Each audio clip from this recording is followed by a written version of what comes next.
December 16, 1944. Schnee Eifel, the black forest that swallowed sound and hope alike.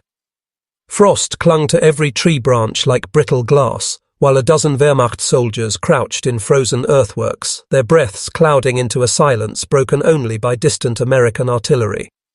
The rations had been counted, 6 cigarettes for the entire squad. Gerrit Klaus Zimmermann, his fingers cracked and raw from cold, split them into halves with a pocket knife, carving the luxury of smoke into fractions smaller than the hunger gnawing in their stomachs. Somewhere beyond the tree line, across a landscape now drowned in snow and mud, lay the bodies of Americans killed in the last skirmish.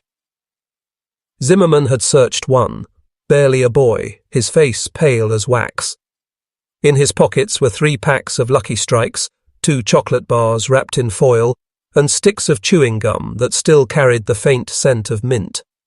One corpse carried more indulgence than his entire company had seen in months. That discovery spread like wildfire through the trenches, whispered with disbelief, then rage. How could it be that the so-called decadent Americans carried luxuries into battle while German soldiers, hailed as guardians of the Reich, rationed crumbs of tobacco like beggars? The truth was darker than propaganda allowed. American industry, untouched by bombing raids and fed by limitless resources, was producing cigarettes and chocolate on a scale that dwarfed the German war economy.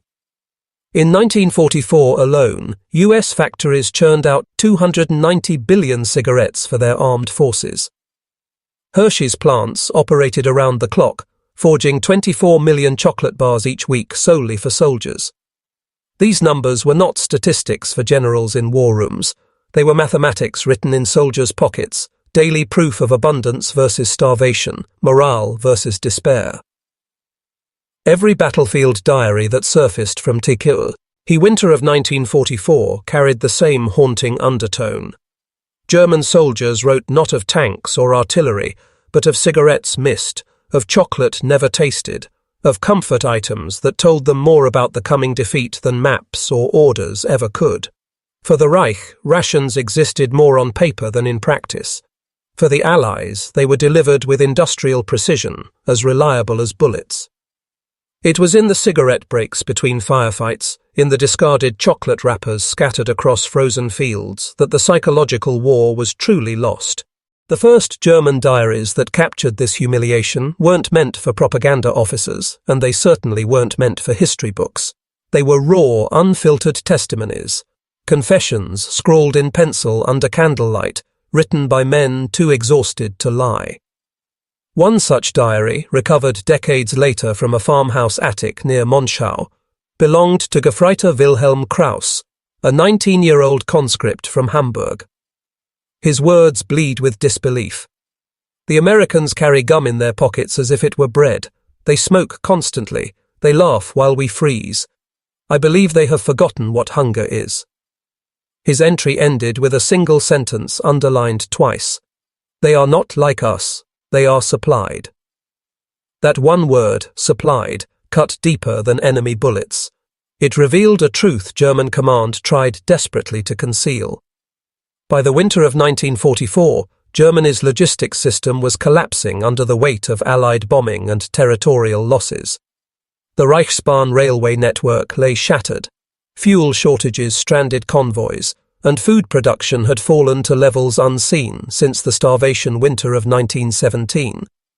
Tobacco fields that once provided a steady flow of cigarettes had been converted to feed armies, leaving soldiers with bitter substitutes made from dried beets or oak leaves. Chocolate was no longer chocolate. It was a tasteless synthetic bar churned out by ration offices, derisively called Hitler's sawdust by the very men forced to eat it. Meanwhile, across the Atlantic, America's industrial empire treated cigarettes and chocolate not as luxuries, but as weapons. Philip Morris, Lucky Strike, Camel and Chesterfield funneled billions of cigarettes into ration kits, each pack stamped with the insignia of a government contract. Hershey's worked hand in hand with the US Army Quartermaster Corps to engineer the now legendary D-ration bar, a blend of cocoa, sugar, and oats designed to withstand desert heat, jungle rot, and Arctic frost. Soldiers carried them into Normandy, across the Rhine, and deep into German soil. To the GIs, these items were morale boosters. To the Germans who captured or looted them, they were artifacts of an impossible abundance. The irony was brutal. German propaganda had promised its people a Europe of plenty, a 1,000-year Reich of prosperity.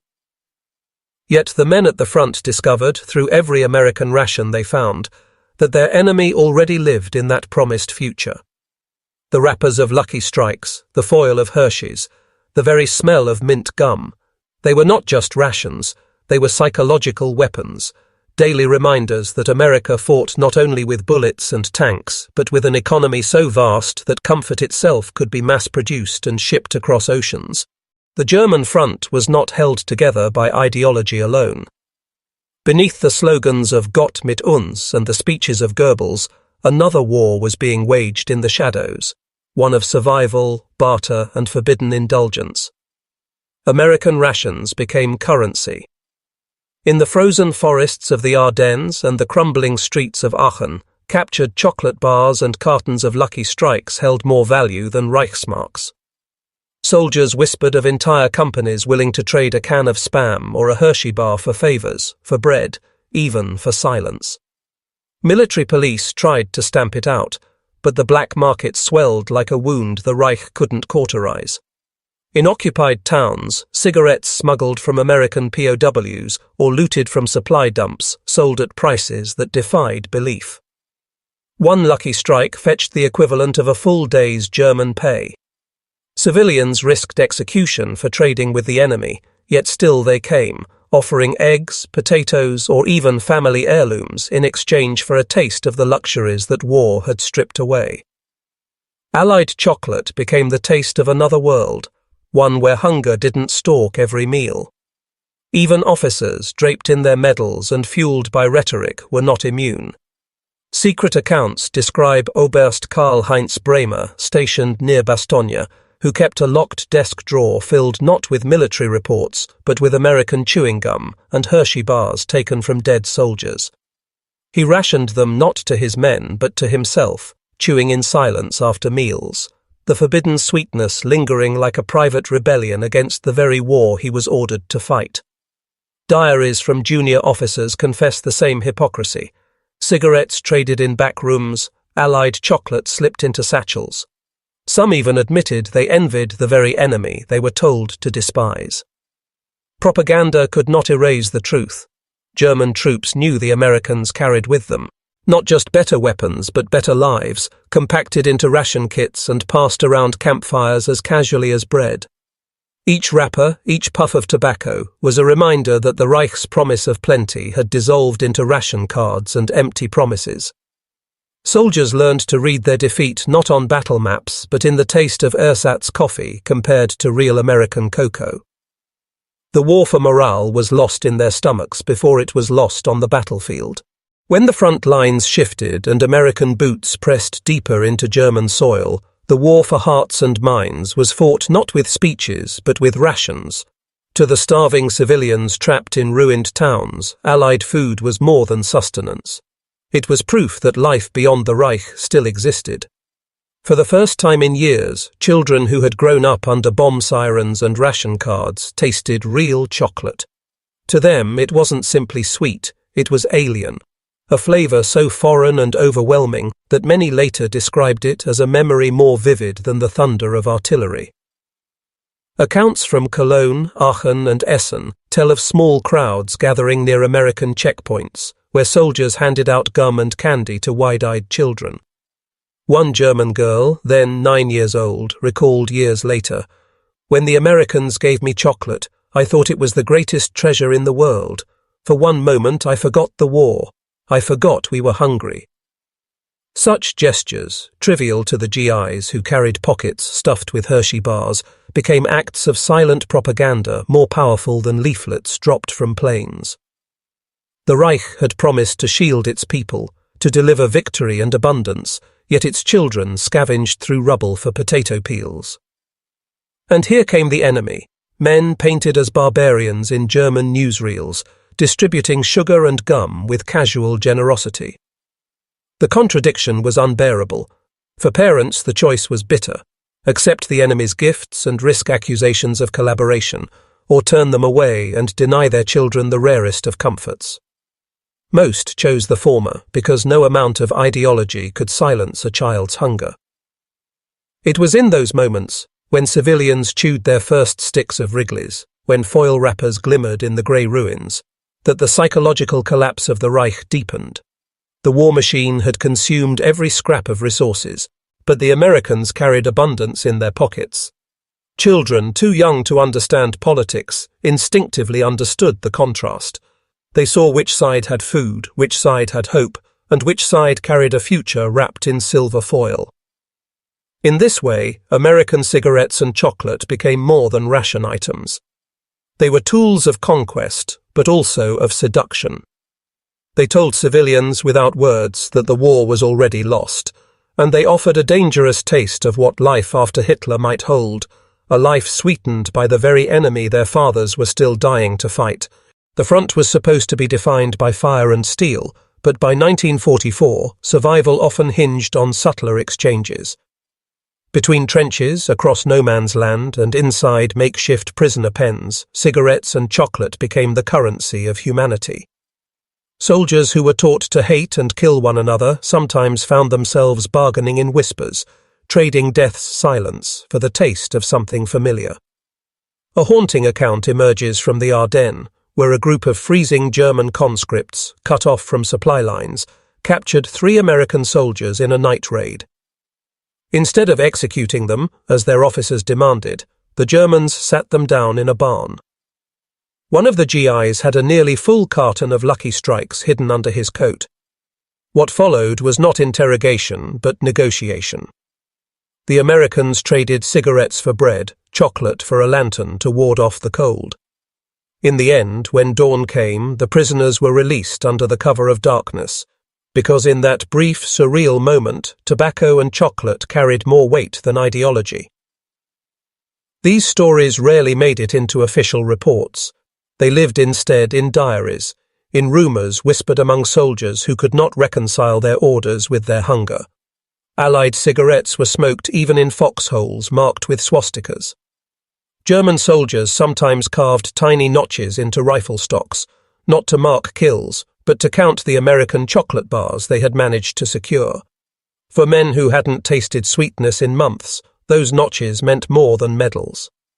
The Reich's commanders despised this quiet corruption. Orders were circulated threatening court-martial for anyone caught bartering with the enemy or consuming decadent Allied luxuries. Yet the punishments did little to stem the tide. The lure of comfort was stronger than fear. One SS officer, overseeing troops near the Siegfried Line to Wehrmacht, wrote in frustration, "Discipline is rotting faster than flesh. My men hide cigarettes in their boots, chew gum as if it were gold, and I fear they admire the enemy more than they fear him." In this way, the psychological front collapsed long before the lines on the map did. For many Germans, the war was already lost the moment they realized their enemy could fight with a full stomach, a lit cigarette, and chocolate melting in his pocket. It was not just firepower that decided the battles. It was the proof, tasted in every ration, that one side lived in plenty, while the other scraped survival from ash. Propaganda was supposed to shield the German people from doubt. Every newspaper headline, every radio broadcast, every newsreel was crafted to paint the Reich as invincible and the Allies as weak. Yet by late 1944, the evidence in soldiers' hands told another story. Cigarette smoke carried across battlefields, chocolate wrappers littered roadsides, and rumours of American abundance seeped home through letters and deserters' whispers. Goebbels' propaganda machine could not ignore it, but it could attempt to distort it.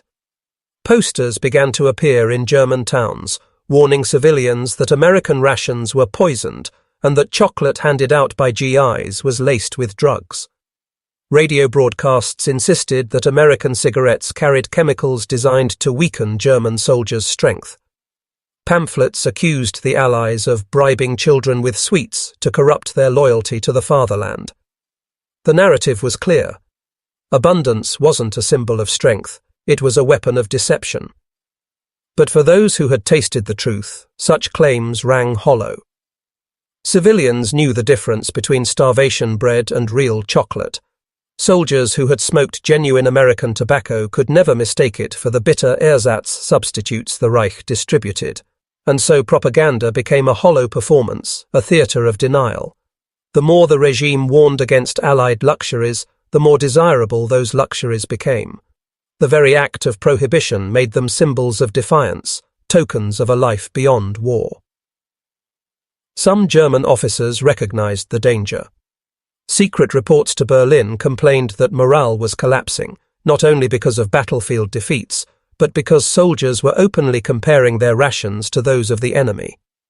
One chilling memo stated, "The men no longer measure strength by rifles or tanks, but by the contents of the enemy's pockets. This perception is more fatal than enemy fire." The contradiction gnawed at the Reich's image. It had promised to lead Europe into an era of prosperity, yet its propaganda now warned its own people to fear the simple pleasure of a chocolate bar. It had built its myth on the superiority of the German soldier, yet those very soldiers now craved the enemy's cigarettes more than their own commander's praise. In twisting the truth, propaganda revealed the weakness it sought to conceal, that the Reich's grand vision was collapsing, not just on the battlefield, but in the minds of its own people. By the winter of 1944, the Reich's supply lines were unraveling like frayed rope. Allied bombing campaigns had reduced the railways to twisted steel and cratered soil. Fuel depots exploded in orange fireballs that lit the night sky. Trucks sat rusting on the roadside, abandoned not from battle damage but from empty tanks. For the German soldier, this collapse translated into a daily reality of hunger and deprivation. The official ration, printed neatly in Wehrmacht manuals, was a cruel joke. Paper promised bread, butter, meat, and tobacco. In practice, soldiers received thin soup, dry black bread, and synthetic coffee brewed from roasted acorns. Cigarettes, once considered a staple of the soldier's kit, became so scarce that men smoked dried leaves stuffed into newspaper scraps. Chocolate, once a proud export of Europe, was reduced to a chalky substitute made from flour and saccharin. Letters home carried desperate pleas. Send anything, lard, onions, a real cigarette. Families themselves, rationed to the bone, could offer little more than hollow promises. The contrast with the Americans could not have been sharper. Supply convoys stretched for miles, delivering food in such abundance that soldiers sometimes discarded surplus into ditches. GIs joked about spam, cursed powdered eggs, and laughed at the monotony of their meals, never realizing that to the enemy, even their unwanted scraps represented a feast. German soldiers scavenged through abandoned American camps, collecting empty cans and wrappers like archaeologists uncovering artifacts of another civilization. A rusted spam tin could be traded for bread, a discarded cigarette butt smoked down to the filter. Desperation grew so dire that some units turned to looting their own occupied territories, stripping farms bare, leaving civilians to starve in their wake. But even this could not close the gap. The Reich was feeding itself on fumes, while across the lines, American soldiers lived on the rhythm of an industrial empire that never stopped producing. One German officer wrote in his journal, "We are lions fed on scraps, asked to fight wolves fattened on cattle. Every bite of their food reminds us of our weakness. Every cigarette we light is proof of what we lack." His words captured the deeper wound. This was no longer just a war of weapons, but a war of economies. And the soldiers of the Reich understood in their empty stomachs that it was a war they could not win. For many German soldiers, capture meant the end of dignity, the end of the uniform, the end of the Reich's illusion of invincibility. Yet for countless POWs, surrender also meant something unexpected: abundance. In Allied camps across France, Belgium, and eventually the United States, prisoners discovered rations that bordered on the unthinkable compared to what they had left behind. It began with bread, white, soft, and plentiful. To men accustomed to black rye so dense it dulled knives, American bread seemed impossibly light, almost decadent. Then came meat, not the thin, stringy cuts rationed in the Reich, but canned beef, spam, and even chicken. Cigarettes were issued regularly, not the bitter ersatz kind, but genuine Lucky Strikes and Chesterfields. For dessert there was chocolate. Not the flour and saccharin mockery they had known, but the smooth richness of Hershey's, the same chocolate American soldiers handed to children in ruined cities. The shock was so profound that many POW diaries read less like military records and more like culinary confessions. One captured sergeant wrote, "I thought the Americans would starve us, but instead they feed us like kings. I smoke more now than I ever did in the Wehrmacht. If this is captivity, then I fear freedom in Germany will be worse." Another, held in a camp in Texas, described the surreal sight of guards handing out ice cream on Sundays, while his family back home survived on turnips and boiled weeds. This abundance carried a double edge. On one hand, it broke spirits, proving that the Reich had lied about its enemies' supposed weakness. On the other, it planted seeds of betrayal in men who could no longer reconcile their suffering with the reality of American plenty. Some prisoners admitted to envying their captors more than they pitied themselves. Others secretly feared that returning home, if they survived, would mean a return to hunger and deprivation. In these camps, the war of rations became a quiet form of indoctrination, not through leaflets or speeches, but through the stomach. Every cigarette puffed, every chocolate bar unwrapped, whispered the same undeniable truth. America could afford to be generous, even to its enemies. The Reich, for all its promises of empire and glory, could not even feed its own. For many POWs, the taste of Allied food was the taste of defeat, sweet, bitter, and unforgettable. By the final months of 1944, the German home front was unravelling under a weight far heavier than Allied bombs: hunger. Families queued for hours outside bakeries only to be handed loaves made from ground turnips and sawdust filler. Mothers stretched thin rations by boiling weeds into soups and diluting milk with water. Children's cheeks hollowed, their ribs pressed through skin. The Reich's promises of total war now translated into total deprivation. And yet, in this abyss of scarcity, whispers drifted through letters, rumours, and black market gossip. German soldiers taken prisoner by the Allies were being fed better than their families back home. POWs, it was said, smoked American cigarettes daily, ate meat from tin cans, and even tasted chocolate on occasion. For civilians scraping the bottom of ration bins, such stories were not just insulting, they were unbearable. Letters smuggled back from camps confirmed the rumours. A captured corporal wrote to his wife in Dresden, "Do not worry for me, I am eating more than I ever did at the front. Yesterday we had white bread, butter and jam. I cannot believe it myself." His words, meant to reassure, cut deeper than he could have imagined. His wife, surviving on potato peels and boiled nettles, read them with tears of rage. Across Germany, such letters became both lifelines and curses. Families learned that the men they wept for behind barbed wire were, in truth, living in more comfort than those left behind. The regime tried to smother this dangerous knowledge. Newspapers printed lies of brutal Allied camps, of Germans starved and tortured by barbaric enemies, but civilians saw through the theatre.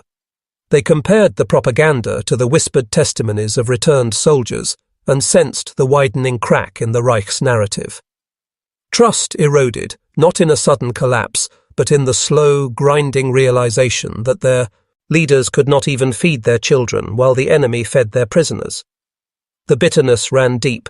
Housewives traded what little they had on the black market for crumbs of Allied goods.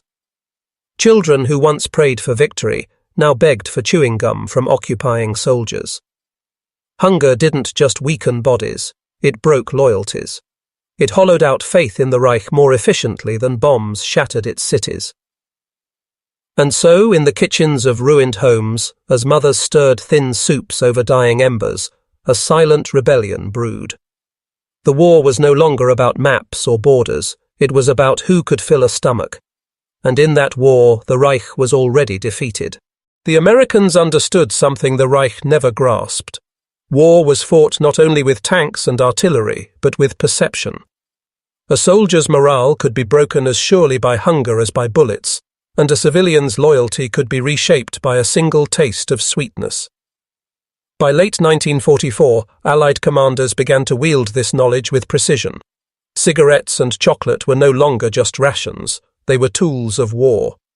Leaflets fluttered from Allied bombers over German towns, not only bearing propaganda text, but sometimes accompanied by small packets of chewing gum or chocolate.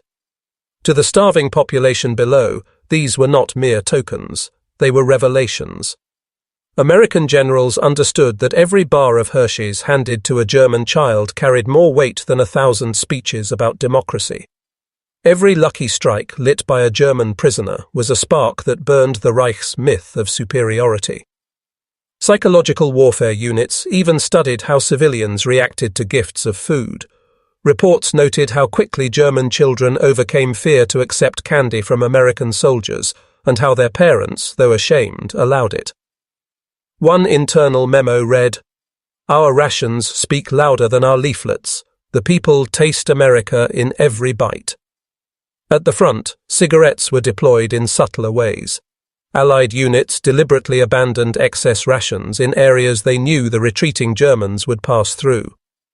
Entire cases of chocolate, canned meat and tobacco were left behind, bait for both body and mind. German soldiers, desperate and starving, could not resist. They consumed what they found, but with every bite came the gnawing realization.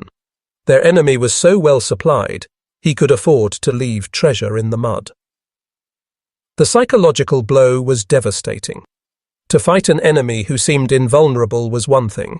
To fight an enemy who fought in luxury was something else entirely. Soldiers returned to their units with wrappers in their pockets, stories on their tongues, envy in their hearts. The Reich's promises of imminent victory rang hollow when the proof of defeat was sweet and melted in their mouths. In the hands of the Allies, rations became weapons sharper than bayonets. They undermined faith, eroded discipline, and turned hunger into betrayal. And all the while, the Reich tried to cover its shame with propaganda. But the truth could not be censored, it could be tasted. The irony of the Reich's collapse was that hunger was never equal. At the front, soldiers froze in trenches and begged families for scraps. In the cities, mothers queued for hours for thin bread and cabbage leaves. But in Berlin, in the bunkers and mansions of the Nazi elite, tables still groaned with meat, wine and cigarettes smuggled from occupied lands. The disparity was not an accident. It was the ultimate betrayal. Hitler himself, though a vegetarian, dined daily on fresh produce and delicacies still delivered to the Wolf's Lair and later to his bunker in Berlin, even as trains carrying food for civilians were bombed to ash. Goering, bloated and infamous for his excess, stocked his private reserves with French wines, Dutch cheeses and cigarettes stolen from conquered nations. He was often seen smoking American tobacco, a grotesque indulgence for a man who preached sacrifice to his people. Diaries of generals revealed similar hypocrisy. Cases of champagne hidden in barracks, chocolate reserved for staff officers, while ordinary soldiers gnawed at ersatz bread. Word of this betrayal spread through the ranks like infection. Soldiers who once tolerated deprivation began to question why their leaders lived as kings, while they survived on weeds and boiled roots. A private from the 352nd Infantry Division wrote bitterly in his diary, "We eat nothing but sawdust bread, yet Goering grows fatter each month. The Americans feed their prisoners better than our generals feed us." His words captured the corrosive anger festering beneath the surface of obedience. Civilians too began to notice the double standard. Black markets flourished around Berlin, where Nazi officials bartered stolen luxuries in secret. Rumors swirled that Hitler's inner circle had access to real coffee, real chocolate, and real tobacco, even as children in the streets sucked on acorns to survive. The Reich preached sacrifice, but its leaders practiced gluttony. This hypocrisy widened the chasm between rulers and ruled. Propaganda no longer convinced, it mocked. Soldiers who discovered that Goering smoked American cigarettes felt more betrayed than defeated. Mothers who saw Nazi officials' wives wearing furs while they buried children from starvation knew the Reich's dream was a lie. In the end, it was not just bombs and bullets that shattered the Reich. It was this quiet, daily betrayal. Soldiers and civilians alike realized the truth. Their leaders had abandoned them long before the enemy arrived, and no speech, no promise of final victory could erase the taste of hunger left in their mouths. By the spring of 1945, the German army was not defeated only on the battlefield. It was dissolving from within. Hunger, bitterness, and betrayal gnawed at its ranks more effectively than any artillery barrage. The Reich's soldiers had marched to war believing in sacrifice and duty. Now they abandoned their posts for the promise of a crust of bread or a cigarette from the enemy. Desertions surged. In the forests of the Ruhr, entire groups of soldiers slipped away under cover of night, not toward their own lines, but toward the Americans. Captured diaries reveal a chilling common refrain: "At least with the Allies we will eat." For many, surrender was no longer shameful. It was survival. The once fanatical Wehrmacht, feared across Europe, crumbled not only under bombardment but under starvation. On the home front, civilians echoed the same sentiment. Starving mothers pushed children toward Allied convoys, begging for chocolate or gum. When German troops tried to enforce discipline, they were met with glares and silence from their own people. The Reich had lost its moral authority. Its soldiers no longer fought for it. Its civilians no longer believed in it. Hunger had turned the Führer's dream into a nightmare that his own people wanted to escape.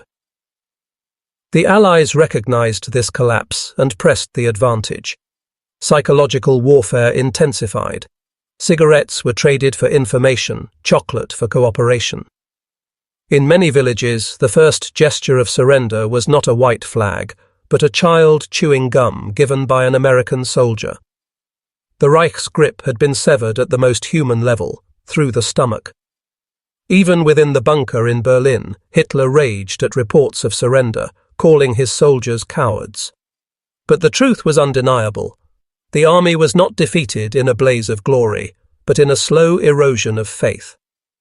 Soldiers no longer starved for the Reich. They walked, across fields, hands raised, to taste food and freedom from their enemies. In the final days, when the guns finally fell silent, the Reich was a hollow shell. It had been betrayed from the inside by the very rations it could not provide. America's chocolate, Britain's cigarettes, even a single slice of white bread, these had proven sharper than bullets. They did not just feed the enemy, they killed the Reich from within. And so the war ended not only with ruins and graves, but with the bitter truth that victory had been decided as much in kitchens and ration lines as on battlefields. The Reich fell, not only to armies, but to hunger, and to the taste of a freedom its people could chew. When the guns fell silent in May 1945, Germany lay in ruins. Cities reduced to ash, millions displaced, an entire generation scarred. Yet in the rubble, one symbol remained more powerful than tanks or flags: food. Hunger continued to stalk the defeated nation, shaping its future as surely as the war had shaped its past. The Allies, now occupiers, recognized this. They understood that feeding the German people was not just mercy, it was strategy. Operation Vittles, the Berlin airlift of 1948–49, was born from this very principle. American and British pilots dropped not only sacks of flour and coal, but thousands of tiny parachutes carrying candy for children. These raisin bombers, became legends in Germany.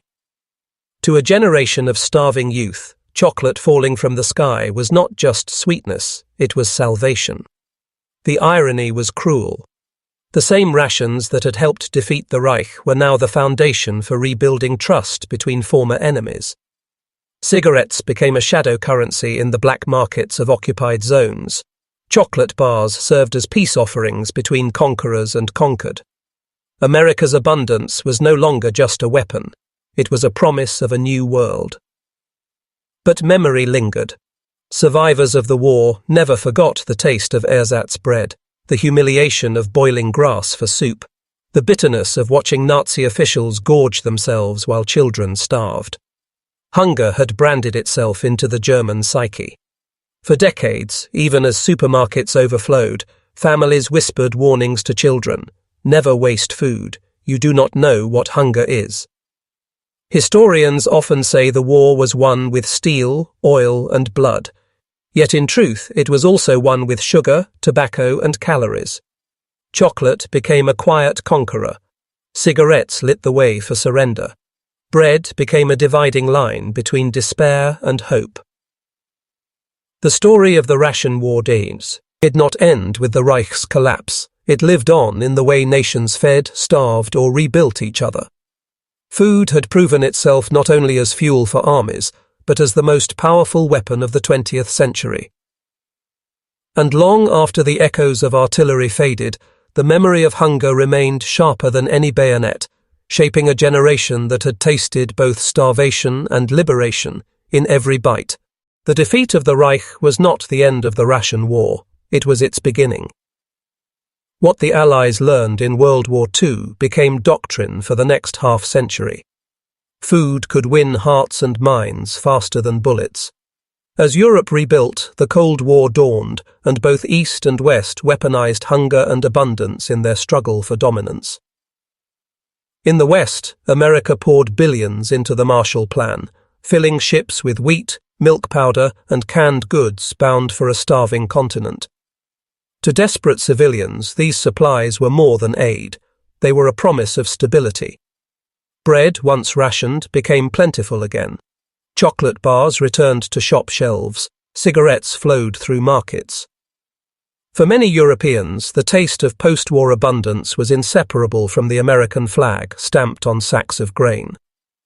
In the East, the Soviet Union wielded food differently. Stalin controlled bread as he had during the war, through scarcity and punishment. Grain shipments were diverted to Moscow, while satellite states starved. In East Germany, rations became political tools, rewards for obedience, withheld from dissenters. But this rigid control could not compete with the West's strategy of generosity. When Berlin was blockaded in 1948, it was not tanks that broke Stalin's grip, but the Berlin airlift. Candy bars and flour sacks dropped from the sky, proof that the West could feed where the East could only threaten. These lessons carried into later wars. In Korea and Vietnam, American commanders deployed food alongside firepower. Rice, milk, and chocolate were handed out in villages as part of pacification programs. The logic was clear: a full stomach built loyalty faster than propaganda leaflets alone. Critics called it bribery, but the strategy persisted. A soldier could be shot at by day and hand out candy to children by night. By the 1960s, food had become a weapon in global diplomacy. Wheat shipments determined alliances. Canned goods carried ideological weight. To be fed by America was to be under its influence. To starve under communism was to see its failures firsthand. The same truth revealed in the Reich's collapse, the power of food to shape minds, was now embedded in world strategy. And yet, as the Cold War deepened, so too did the memory of hunger. German survivors of 1945, now raising families in prosperity, never forgot what it meant to starve. The shadow of ration lines haunted them, even as supermarkets overflowed. For them, the taste of chocolate was still political. It was proof that food could be used to rule, to liberate, or to destroy. The ration war had not ended in 1945. It had simply gone global. The ghosts of World War II still walked in the deserts of Iraq and the mountains of Afghanistan. Once again, rations were not just fuel for soldiers, they were weapons of persuasion, tools of control, and symbols of dominance. American commanders, heirs to the strategies born in 1945, understood that a single MRE could carry more weight than a bullet. In Iraq, convoys rolled not only with tanks but with pallets of bottled water and crates of rations marked property of the US government. Soldiers handed out energy bars and candy to children in Fallujah, repeating the same gestures American pilots had made when they dropped candy from the skies over Berlin. The message was clear: where America went, food followed. But in the shadows of war, resentment grew. Some Iraqis saw these rations not as gifts, but as symbols of occupation, proof that their survival now depended on the very foreign power they resisted. In Afghanistan, the battle for hearts and minds often played out over simple meals. Villagers who once eyed NATO soldiers with suspicion grew willing to share intelligence after their families received flour, tea, or sugar. Commanders wrote reports echoing the language of their World War II predecessors. Food builds trust faster than leaflets. Our rations do the talking.